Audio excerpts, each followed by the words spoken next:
आप सभी लोगों का यूएसबी शिक्षण संस्था में स्वागत है। तो चलो बच्चों, पार्ट फर्स्ट में हम लोग क्वेश्चन तीसरा तक सॉल्व किए थे। 8 का बी है, 8 के बी में पार्ट फर्स्ट में तीसरा तक सॉल्व किए थे हम लोग। और आज पार्ट 2 जो बनेगा वो पार्ट 2 में हम लोग क्वेश्चन नंबर चौथा सॉल्व करेंगे। तो क्वेश्चन नंबर 4 में बहुत सारे क्वेश्चन है, एक एक करके हम लोग सॉल्व करेंगे। चलो अब हम बात करते हैं क्वेश्चन नंबर चौथा। तो क्वेश्चन नंबर चौथे का पहला जो सवाल है, यहाँ पे 2 tan स्क्वायर 45 अंश प्लस cos स्क्वायर 30 अंश माइनस sin स्क्वायर 60 अंश। अब इसी का मान पूछ रहा है और इसी का मान हमें ज्ञात करना है। चलो अब देखो, 2 है 2 गुणे tan 45 अंश पहले tan 45 अंश का मान क्या होता है 1। अब भाई स्क्वायर है तो इसके मानों पर भी स्क्वायर हो गया, प्लस है प्लस। cos 30 अंश का मान क्या होता है, cos 30 अंश का मान होता है करें 3/2, स्क्वायर है तो इसको भी स्क्वायर कर लेते हैं, माइनस। sin 60 अंश का मान क्या होता है, करें 3/2 होता है, स्क्वायर है तो इसको भी स्क्वायर कर लेते हैं। अब देखो एक एक करने में क्या होगा, 2 का गुणा 1 में करेंगे तो 2 एक करने में 2 प्लस करें 3 का 2 बार गुणा करेंगे तो करें करें क्या हो जाएगा, अरे भाई करें 3 गुणे करें 3 जब गुणा करोगे बड़ा सा करें 3 गुणे 3, तो जिसका जोड़ा बन जाता है करें से बाहर आ जाता है, तो कितना हो जाएगा 3 होगा। अब 2 भी 2 बार है तो 2 2 नहीं 4। इसी तरह करें 3 2 बार करेंगे तो फिर हो जाएगा 3 होगा। इसी तरह 2 भी 2 बार तो 2 2 नहीं 4। आप अगर देखो तो प्लस और माइनस यही इसको काट के कैंसिल कर दो तो यही आपका आंसर हो जाता है। चलो बच्चों अब हम नेक्स्ट क्वेश्चन की बात करते हैं। चलो बच्चों क्वेश्चन नंबर हम दूसरे की बात करते हैं। चौथा भी चल रहा है, प्रश्न नंबर चौथा चल रहा है, तो पहला तो हो गया, अब दूसरा सॉल्व करेंगे। दूसरा में देखो cos 45 अंश का मान क्या होता है, 1/करड़ी में 2 होता है, पूरी का बटे। sec 30 अंश का मान क्या होता है, क्योंकि ध्यान रखना cos का उल्टा होता है, cos अगर 30 अंश का मान देखोगे तो कितना हो जाता बच्चों, करें 3/2। इसी तरह से अगर sec 30 अंश पूछेगा तो sec 30 अंश की वैल्यू कितना होता है, इसी का उल्टा होता है, तो 2 ऊपर चला जाएगा और नीचे। तो इस तरह से 2/करड़ी में 3। अब इसी तरह से अगर पूछे देखो sin 30 अंश की वैल्यू कितनी होती है, 1/2 होता है। इसी तरह sin का ही उल्टा तो cosec होता है बच्चों, इसी का मान होता है, तो cosec का क्या हो जाता है, उल्टा हो जाता है, तो 2 ऊपर चला जाएगा, 2 खाली खाली। तो इस तरह से आप याद कर सकते हो, या तो मान को आप याद कर लो तो cosec 30 अंश की वैल्यू कितनी हो जाती है, 2 हो जाता है। अब देखो 1/करड़े में 2 पूरे का बटे। अब क्या करते हैं, सबके बटे करें 3 कर लो, इसका गुणा कर लेते हैं इसमें, तो हो जाएगा 2 प्लस करें 3 का गुणा 2 में करेंगे तो 2 करड़े में 3। अब पूरे का बटे कितना हो जाएगा बच्चों, करड़े में 3 हो जाएगा। अब 1/करड़ी में 2 में भाग देगा, क्या भाग देगा कि 2 प्लस क्या होगा, 2 प्लस 2 करड़ी में 3 और बटे कितना हो जाएगा, करड़ी में 3। जब गुणा आप करोगे तो 1/करड़ी में 2, जब आप गुणा करोगे उल्टा हो जाता है, करड़ी 3 ऊपर चला जाता है और 2 प्लस 2 करड़ी में 3 नीचे हो जाता है। अब अंश का गुणा अंश में होता है, हर का गुणा हर में, करड़ी 3 करने करड़ी 3 अब बटे। इसका जब इसमें भाई दोनों पदों में होगा तो इसका गुणा जब इसमें होगा तो 2 करड़ी में 2 होता है, फिर इसका गुणा इसमें करोगे तो प्लस करके तो 2 बाहर आइए हैं और दोनों करड़ी करड़ी का गुणा आपस में करड़ी हो जाता, तो 3 2 नहीं 6। तो और आगे हल कर सकते हो, लेकिन आप यही आंसर कर लीजिएगा। अब हम क्वेश्चन नंबर चौथे का तीसरा सॉल्व करेंगे, जो कि चौथे का तीसरा ये देखो, इसी को मान पता करना है, इसी का मान पता करना है। sin 30 अंश प्लस tan 45 अंश माइनस cosec 60 अंश अपन sec 30 अंश प्लस cos 60 अंश प्लस cot 45 अंश, इसी का मान हमें पता करना है। चलो अब हम इसी का मान पता कर लेते हैं। sin 30 अंश की वैल्यू कितनी होती है, कितनी होती है बच्चों, चलो थोड़ा मार्कर हम चेंज कर लें, 1/2 होती है, प्लस tan 45 अंश का 1 होता है, माइनस cosec 60 अंश की वैल्यू कितनी होती है, आप जानते हो ना कि sin 60 अंश की जो वैल्यू होती है वो करड़ी में 3/2 होती है, तो sin का उल्टा क्या होता है, cosec, तो ये उल्टा हो जाएगी नहीं, तो 2/करड़ी में 3। तो इस प्रकार sin 60 अंश की वैल्यू कितना हो गया, 2/करड़ी में 3। अब पूरे का बटे कर लो। अब यहाँ देखो sec 30 अंश की वैल्यू कितनी है, यहाँ साफ लिखते हैं, तो sec 30 अंश की वैल्यू कितनी है, आप जानते हो कि cosec 30 अंश की वैल्यू कितनी होती है, कितनी होती है बच्चों, करीब 3/2 होता है। सॉरी किसका उल्टा, तो कॉस कॉस कॉस 30 अंश का मान कितना होता है, करड़े में 3/2 होता है। तो इसी तरह कॉस का उल्टा सेक होता है, तो सेक भी 30 अंश का वैल्यू उल्टा हो जाता है, उल्टा कर लेते हैं तो 2 क्या हो जाता है, करड़े में 3। तो इसका मान हो जाएगा 2 करड़े में 3 प्लस।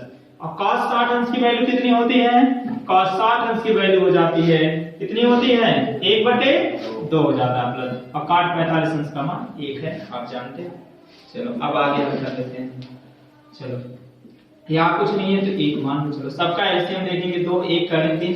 पहले अंश को हल कर रहे हैं तो 2 करड़े में 3 हो जाता है। अब उसको हर हाथ से भाग देंगे, 2 2 से कैंसिल, तो करड़े में 3 करने करड़े में 3 प्लस 1 इतना एक करने में इतना होगा, इतना पूरा उठा के वहां कर लो तो 2 करड़े में 3 हो जाएगा माइनस में करड़े में 3 से करड़े में 3 कैसे 2 2 नहीं 4, ये अंश हल कर लिए बटे कर लो। अब हर कॉल करो तो यहाँ कुछ नहीं 1 मान लो इसके नीचे। अब एलसीएम लेंगे, इसका भी एलसीएम क्या हो जाएगा, 2 करड़े में भाई इसका भी अगर एलसीएम लेंगे तो कितना हो जाएगा, 2 करड़े में 3 होगा। अब देखो हर से हर में भाग देते, करड़े 3 से करड़े 3 कैंसिल, जो बचता अंश में गुणा हो जाएगा तो 2 2 नहीं 4 प्लस 2 2 से कैंसिल, जो बचा अंश में गुणा हो जाएगा तो क्या हो जाएगा, करड़े में 3 प्लस। अब इतना एक करने में इतना होगा, फिर इसका अंश में पूरा गुणा करेंगे तो 2 करड़े में 3 हो जाता है। यही हुआ ये हुआ जी। अब क्या करते हैं, ये अंश वाला एक बहुत बड़ा बना लेते हैं, ये अंश का हो गया और ये किसका हो गया, हर का हो गया। अब इसी में इसका भाग देना। अब पहले बिरादरी देखो मेरे करड़े 3, ये करड़े 3 मिल रहा है कि नहीं मिल रहा है। जब करड़े 3 करड़ी के अंदर वाला अंक मिलता है तो बाहर हम जोड़ते हैं और घटाते हैं, तो 2 है और यहाँ 1 है कि नहीं, तो 2 1 कितना हो जाता है 3, तो 3 करड़े में 3 माइनस कितना है 4 है। अब पूरे का बटे कितना हो गया बच्चों, 2 करड़े में 3। अब पर का बटे कर लेते हैं। अब यहाँ देखो ये दोनों मिले तो 4 है, यहाँ 4 लिख लेते हैं प्लस। ये दोनों मिले कि नहीं, अरे मिला है तो करड़े 3 मिल रहे हैं, करड़ी का अंदर वाला मिल रहा है, बार बार जोड़ लेते हैं, 2 है और 1 यहाँ होता है तो 2 1 3 करड़ी में 3। अब बटे कितना हो जाता है, 2 करड़ी में 3 हो गया। अब यहाँ 3 करड़ी में 3 माइनस 4 बटे 2 करड़ी में, तो ये ना अब भाग देगा, भाग जब देगा तो 4, क्योंकि इसमें इसका अरे हम लिखे हैं 3/4 तो इसका मतलब क्या होता है, 3 में 4 का भाग ही तो देना होता है। तो इसी प्रकार इसमें इसका भाग देना होता है, तो ये हम लिख लिए हैं। अब इसका भाग दे देते हैं, 4 प्लस 3 करड़ी में 3, अब बटे यहाँ हो जाता है 2 करड़ी में 3। अब गुणा कर लेते हैं, तो गुणा में क्या हो जाएगा बच्चों, 3 करड़ी में 3 माइनस 4 बटे 2 करड़ी में 3। जैसे आप गुणा करोगे उल्टा हो जाता है, 2 करड़ी में 3 ऊपर चला जाता है और 4 प्लस 3 करड़ी में 3 नीचे आ जाता है। तो ये और ये क्या हो जाएगा, कैंसिल हो जाएगा। अब बचा कितना बच्चों, बचा 3 करड़ी में 3 माइनस 4 और नीचे क्या बच गया, बच गया 4 प्लस 3 करड़ी में 3। आप चाहो और आगे हल कर सकते हो, नहीं तो यहीं पे आप आंसर कर लो। चलो बच्चों अब हम क्वेश्चन नंबर चौथा सॉल्व करेंगे। चौथे का चौथा क्वेश्चन देखो यहाँ है इस बोर्ड पर, sin 60 अंश इंटू cos 30 अंश प्लस sin 30 अंश इंटू cos 30 अंश। अब क्या करना है बच्चों, इनका मान रख करके आपको जोड़ना घटाना है और बाकी और कुछ नहीं करना। आप जानते हो sin 60 अंश की वैल्यू कितनी होती है बच्चों, कितना होता है, sin 60 अंश की वैल्यू देखा जाए तो करड़ी 3/2 हो जाता है। अब cos 30 अंश की वैल्यू देखा जाए तो ये उल्टा हो जाता है ना, ये पहुंच जाता है, ये भी होता है। cos 30 अंश की वैल्यू होता है करड़ी 3/2 प्लस sin 30 अंश की वैल्यू 1/2 पूरे cos 60 अंश की वैल्यू 1/2 ही होता है। अब अंश का गुणा अंश में होता है, हर का गुणा हर में होता है, करड़ी 3 का गुणा करड़ी 3 करेंगे तो फिर ही हो जाता है, और 2 का गुणा 2 में करेंगे तो 2 2 नहीं 4 प्लस अंश का गुणा अंश में करेंगे 1 1 करने में 1 प्लस 2 2 नहीं 4। अब 3 1 कितना हो गया बच्चों, जोड़ोगे ना, हर बराबर अंश में जोड़ लेते हैं, 3 1 4/4, एक कैंसिल हो गया, बराबर क्या हो गया 1। यही क्या हो गया आपका आंसर हो जाता है बच्चों। चलो बच्चों अब हम क्वेश्चन नंबर चौथे का 5वां सॉल्व करेंगे। चौथे का 5वां क्या है, देखो यहाँ बोर्ड पर है ना, यहाँ देखो पहले में लिख दिए हैं कि 5 cos स्क्वायर 60 अंश प्लस 4 sec स्क्वायर 30 अंश माइनस tan 45 अंश बटे sin स्क्वायर 30 अंश प्लस cos स्क्वायर 30 अंश। अब इसी को क्या करना है, हमें साफ करना है। चलो अब आप 5 से गुणा है ना भाई, 5 गुणे cos स्क्वायर 60 अंश में है कि नहीं, तो 5 गुणे cos 60 अंश की वैल्यू क्या होती है, 1/2 होती है। स्क्वायर है तो हम क्या कर लेते हैं, स्क्वायर कर लेते हैं, प्लस 4 गुणे sec 30 अंश की वैल्यू कितनी होती है भाई, cosec के उल्टा होता है। तो अगर देखा जाए cos 30 अंश की वैल्यू देखा जाए तो कर्ण 3/2 हो जाता है। तो इसी का एक उल्टा होता है बच्चों sec, तो 2 क्या हो जाएगा, कर्ण में 30 अंश की वैल्यू, ठीक है ना। तो यहाँ हम लिखेंगे 2 कर्ण में 3, अब स्क्वायर है तो स्क्वायर लगाते चलते हैं, माइनस tan 45 अंश का मान 1 है, स्क्वायर है, स्क्वायर कर लेते हैं, कटिंग कर लेते हैं। इसी तरह sin 30 अंश की वैल्यू कितनी होती है, 1/2, स्क्वायर कर लेंगे, प्लस अब cos 30 अंश की वैल्यू क्या होती है, cos 30 अंश की वैल्यू कितनी होती है बच्चों, कर्ण 3/2 होती है, स्क्वायर है तो इसको स्क्वायर कर लेते हैं। चलो हल करो, 5 गुणे 1 करने 1 और 2 दूनी 4 प्लस 4 गुणे 2 दूनी 4 प्लस कर्ण 3 भी 2 बार करोगे तो कर्ण 3 3 हो जाता है, हमारे से की करने 1। अब पूरे का बटे कर दो, 1 करने 1 2 दूनी 4 प्लस कर्ण 3 का 2 बार करोगे तो क्या हो जाएगा, कर्ण 3 और 2 दूनी 4 हो जाएगा। गुणा करो, यहाँ कुछ नहीं होता, अंश का गुणांश में हर का 5 करने 5/4 प्लस यहाँ कुछ 1 कर लो, हर अंश का गुणांश में हर का गुणा में 4 चौके 16/3 करने में थे -1, ये होगा ना। यहाँ देखो यही ना, कर्ण 3 का 2 बार गुणा हो जाएगा, फिर इसी में बता। अब पूरे का बटे, अब देखो हर मिल रहा है ना, अंश अंश जोड़ लो तो 3 कितना हो जाएगा, 4/4, एक कैंसिल कर दो, है ना। तो ऊपर क्यों कैंसिल हो गए, हट गए, केवल ऊपर हल करना, क्या हल करना है, 5/4 प्लस 16/3 -1, इसके नीचे कुछ नहीं, 1 कर लेते हैं। अब सबका एलसीएम लेंगे बच्चों तो कितना हो जाएगा, 4 3 12, 4 का भागा 12 देंगे, 4 3 12, जो बचता है वो अंश में गुणा हो जाता है तो 5 3 अंदर, फिर हर से हर में भाग, यानी 3 का गुणा 12 देंगे तो 3 चौके 12, 4 12 में कटा, जो बचेगा अंश में गुणा कर लेंगे तो 16 चौके 64 और माइनस, अब इधर करेंगे तो 12 करने 12, पहले अंश जोड़ लो बच्चों, 5 4 9 होता है, 5 4 9 और 6 कितना होता है 7 और माइनस कितना हो जाता है 12 और पूरे का बटे कितना हो गया 12, ठीक है ना। अब घटा देते हैं, 9 में से 2 गया 7 2 9 होता है और 7 में से 1 गया 6 बटे कितना हो जाएगा 12, यही आपका आंसर हो जाता है। चाहे तो 12 का भाग करके लिख लेना, नहीं तो यहीं पे बना लीजिएगा बच्चों। हेलो बच्चों, अब यहाँ देख रहे हो ना, क्वेश्चन नंबर 5वां सिद्ध करना है, कह रहा है सिद्ध कीजिए cos स्क्वायर 30 अंश प्लस sin स्क्वायर 30 अंश बराबर 1, यानी इसी को आपको हल करके एक लाना है। चलो हम बात कर लेते हैं, ये आपका RHS हो जाता है और ये आपका LHS हो जाता है, ये आपका दाहिना पक्ष हो जाता है और ये आपका बायां पक्ष। तो हम हल कर लेते हैं, क्या LHS, LHS क्या है, cos स्क्वायर 30 अंश प्लस sin स्क्वायर 30 अंश, इसी को हल करना है। तो cos 30 अंश की वैल्यू क्या हो जाती है, कर्ण 3/2 है, स्क्वायर है तो इस पर भी स्क्वायर कर लेते हैं, sin 30 अंश की वैल्यू कितनी होती है 1/2 होता है, स्क्वायर है भाई तो इसके मानों पर भी स्क्वायर कर लेते हैं। चलो इसका मतलब होता है कर्ण 3 भी, कर्ण 3 2 बार है, 2 बार है, तो कर्ण 3 जब 2 बार करेंगे तो कर्ण 3 गुणे तो कर्ण फिर हो जाता है ना, तो कितना हो जाता है बच्चों 3 और 2 दूनी 4 प्लस, इसी तरह से 1 कर्ण 1 और 2 दूनी 4, तो 3 और 1 जोड़ेंगे कितना हो जाएगा 4/4 कैंसिल बराबर 1 आ गया ना। क्या आ गया भाई, जो LHS है, जो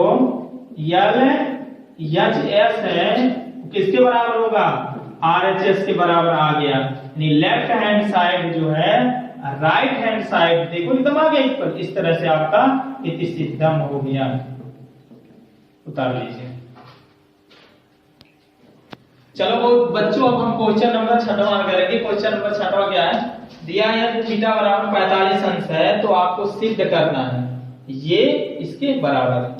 तो अब यही देखो हम डायरेक्ट हल कर रहे हैं, थोड़ा आप देखिएगा, दोनों एक ही साथ सिद्ध करेंगे। देखेंगे थीटा बराबर 45 अंश रखने पर, यानी जहां जहां थीटा होगा वहां वहां क्या रखेंगे 45 अंश, 2 गुणे साइन है साइन रखेंगे।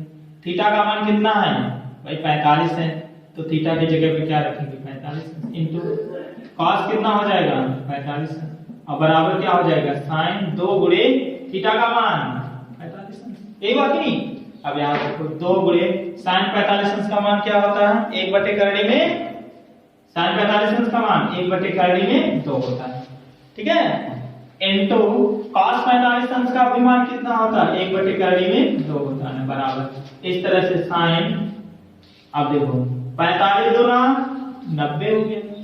अब यहाँ देखो इसके नीचे एक मान लो, अंश का गुणा अंश में होता है, हर का गुणा हर में, 2 एक अन्य 2, 2 एक अन्य 2 बटे करीब 2 का गुणा करीब 2 होगा फ्री हो जाएगा, तो 2 एक अन्य 2 अब बराबर साइन 90 अंश का मान 1 हो गया, कैंसिल, 1 बराबर 1 आ गया ना बच्चों, सिद्ध हो गया कि नहीं।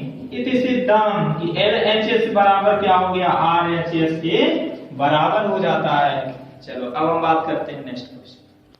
चलो बच्चों अब हम क्वेश्चन नंबर 7वां सॉल्व करेंगे।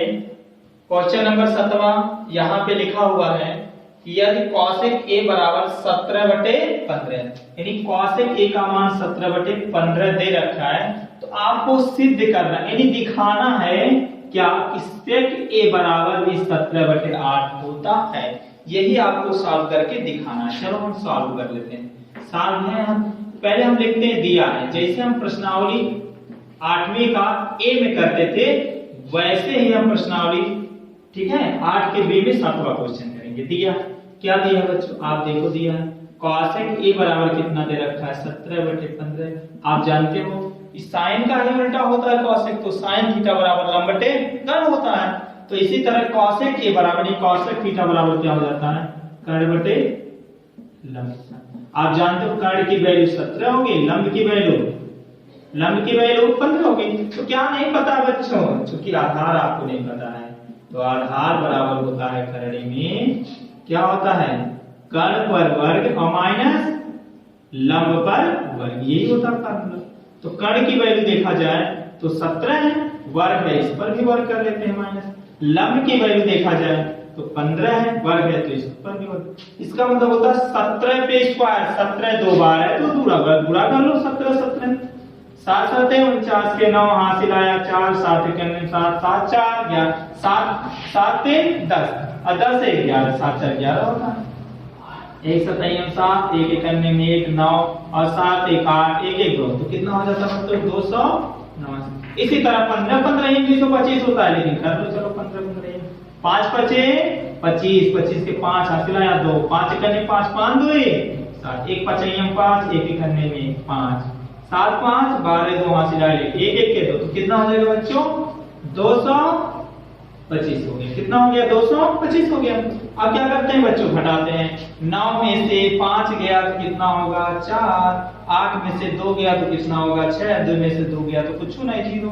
अब इसका जब वर्ग मूल ज्ञात करेंगे तो 8 8 64 हो गया। इसी तरह से आप जानते हो क्या cosec A बराबर क्या होता है बच्चों cos थीटा का उल्टा होता है, cos थीटा आधार बटे कर्ण होता है, तो इसका क्या हो जाएगा बच्चों कर्ण बटे आधार होता है। तो इस तरह से देखा जाए तो cos A बराबर कर्ण की वैल्यू कितना बच्चों यहाँ है 17 और आधार की वैल्यू कितना है 8, तो यही आपको लाना था। किस तरह से इति सिद्धम सिद्ध हो गया क्या यदि cos A बराबर 17/15 है, तो हम देखो सिद्ध कर लिए कि sec A बराबर 17/8 होगा। चलो बच्चों अब हम क्वेश्चन नंबर 8वां देखते हैं। क्वेश्चन नंबर 8वां में देखो प्रश्न दे रखा है कि निम्नलिखित के मान ज्ञात कीजिए, यानी इनका निम्न माने जो नीचे लिखित माने लिखा हुआ है, तो नीचे क्या लिखा हुआ है cos 60 अंश इंटू माने गुणा और cos 30 अंश माइनस sin 60 अंश इंटू sin 30 अंश का मान पता करना। तो आप जानते हो सॉल्व कर लो, यहाँ लिख दिए सॉल्व हमने। चलो cos 60 अंश की वैल्यू क्या होता है बच्चों कर्ण 3/2 होता है, गुणा है। इसी तरह से cos इसी तरह से कॉस देखा जाए इस वाली याद में 1/2 होता है बच्चों। कॉस 60 अंश की वैल्यू कितना होता है? 1/2 होता है। और कॉस 30 अंश की वैल्यू देखा जाए तो कर्ण 3/2 होता है माइनस। साइन 60 अंश की वैल्यू देखा जाए तो कर्ण 3/2 होता है गुणन। और साइन 30 अंश की वैल्यू देखा जाए तो 1/2 होता है। आप जानते हो अंश का गुणा अंश में होगा, हर का गुणा हर में। कर्ण 3 करने कर्ण 3/2 और 2 दूनी 4 माइनस कर्ण 3 करने कर्ण 3/2 और 2 दूनी 4। अरे भाई प्लस माइनस से कैंसिल बराबर क्या हो गया? 0। यही आंसर हो गया। चलो अब नेक्स्ट क्वेश्चन की बात करते हैं। चलो अब क्वेश्चन नंबर 8वां का दूसरा सॉल्व करेंगे। 8वें का दूसरा देखो।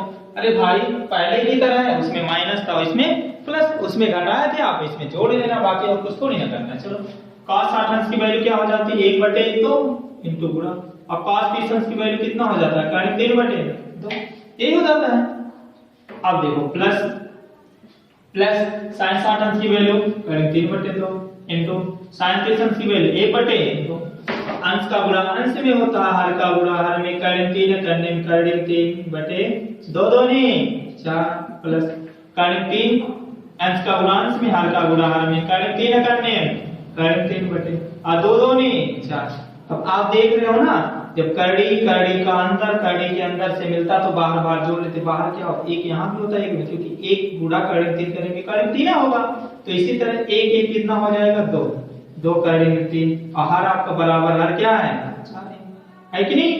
अब काट दो, 2 करने 2 2 नहीं 4। इस प्रकार देखा जाए तो कर्ण 3/2 आ गया इसका मान। चलो बच्चों अब नेक्स्ट क्वेश्चन सॉल्व करते हैं। चलो बच्चों अब हम क्वेश्चन नंबर 9 देखते हैं। निम्नलिखित के मान ज्ञात करिए। इसका मान आपको बताना है। क्या दिया है? अरे tan 30 अंश into cot 60 अंश गुणा करके आपको मान पता करना है। चलो tan 30 अंश की वैल्यू कितनी होती है बच्चे? 1/3 में 3 होता है पूरे। और cot 60 अंश की वैल्यू कितनी होती है? आप जानते हो कर्ण 3 होता है। तो कर्ण 3 से कर्ण 3 कैंसिल 1, यही आपका आंसर है। चलो अब हम लोग नेक्स्ट क्वेश्चन सॉल्व करते हैं। चलो बच्चों अब हम क्वेश्चन नंबर 9 का दूसरा सॉल्व कर लेते हैं। दिया है sin 30 अंश sin 60 अंश into sin 45 अंश का मान पता करना है। चलो तो sin 30 अंश की वैल्यू कितनी होती है? 1/2 होता है इनटू a गुणा। sin 60 अंश की वैल्यू कर्ण 3/2 होता है गुणा। और sin 45 अंश का मान 1/3 में 2। अंश का गुणा अंश में, हर का गुणा हर में। अंश का 1 कर्ण 3 करने में कुल क्या हो जाएगा? कर्ण 3/2 2 2 नहीं 4, क्या हो जाएगा? 4 कर्ण में 2। अगर आप फ्री करना चाहते हो तो फ्री कर लो, ठीक है ना, लेकिन फ्री नहीं होगा। आप ऐसा करो ना, अगर हर फ्री करना चाहते हो कर लो, नहीं करना चाहते हो तो आप ये आंसर, ये आपका आंसर होगा। तो इस प्रकार देखिए बच्चों हम लोग 2 पार्टों में प्रश्नावली 8 का भी कंप्लीट कर चुके हैं। तो आपका ये इतना उत्तरदायित्व तो बनता है कि ये वीडियो हम ज्यादा से ज्यादा लोगों तक पहुंचाएं कि वो लोग भी इजी से इजी तरीके से घर बैठकर पढ़